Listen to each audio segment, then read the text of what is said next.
Welcome back to the channel where we go beyond the headlines to understand the stories shaping Japan today, and right now we're turning our attention to a major development at NHK Japan's public broadcaster, because after 18 years of looking outside its own walls for top leadership, NHK has decided to promote from within, and the name on everyone's lips is Inoue Kihiko. Now this isn't just a routine corporate shuffle, this is a significant shift that tells us a lot about where NHK sees itself and where it might be heading, so let's walk through what this means.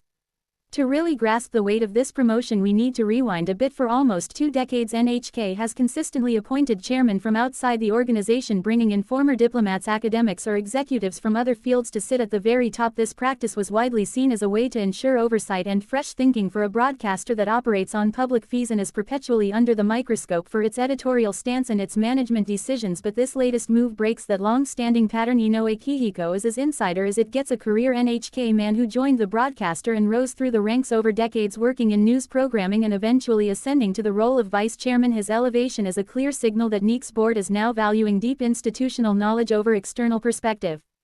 So who exactly is Inoue Kihiko? While he may not be a familiar face to the average viewer, he is a formidable figure within NHK headquarters. His career is a testament to the traditional corporate ladder within the broadcaster, with extensive hands-on experience in news gathering and production. He's known as a steady, reliable manager who understands the intricate machinery of NHK from the ground up, and crucially, he has served as vice chairman since 2020, giving him a front-row seat to the broadcaster's recent challenges, including covering the pandemic and wrestling with the digital revolution that is disrupting media everywhere. His selection suggests that at this particular juncture, NHK believes the captain needs to be someone who already knows every corner of the ship. Now the big question is, why make this change now after 18 years? Well, the context is everything. NHK is facing a perfect storm of issues. Traditional television viewership is aging and declining, while digital platforms are eating into its audience. The mandatory reception fee system remains a contentious political topic, and there are constant questions about the broadcaster's independence and balance in its reporting. In this environment, promoting an insider like Inoue can be interpreted as a play for stability. It suggests a desire for cohesive leadership from someone who doesn't need a map to navigate NHK's complex bureaucracy, and who might be able to implement reforms with the trust of the staff already in place. It's a move that prioritizes continuity and perhaps a more nuanced internal transformation over a disruptive external overhaul.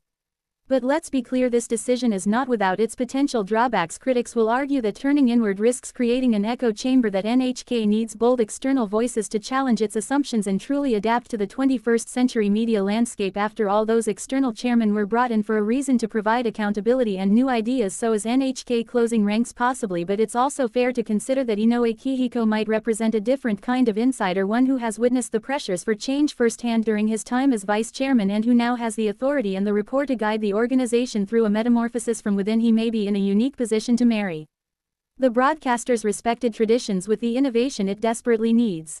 Looking ahead, the challenges for Chairman Inoue are immense and immediate. He will need to articulate and execute a convincing digital strategy to ensure NHK remains relevant. He must engage with the government and the public on the future of the funding model, all while safeguarding NHK's journalistic integrity. In an era of misinformation, as a leader risen from the newsrooms himself, his approach will likely be one of gradual consensus building, focusing on morale and institutional buy-in, which could lead to more enduring change, but it could also be slower than some might hope.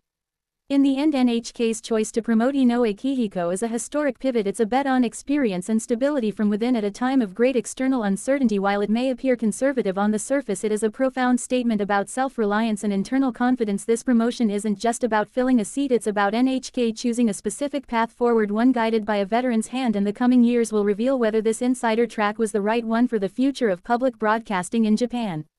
Thanks for watching. If you found this analysis useful, please give the video a like and subscribe to the channel for more content like this. Let's continue the conversation in the comments. What's your take on NHK's leadership decision?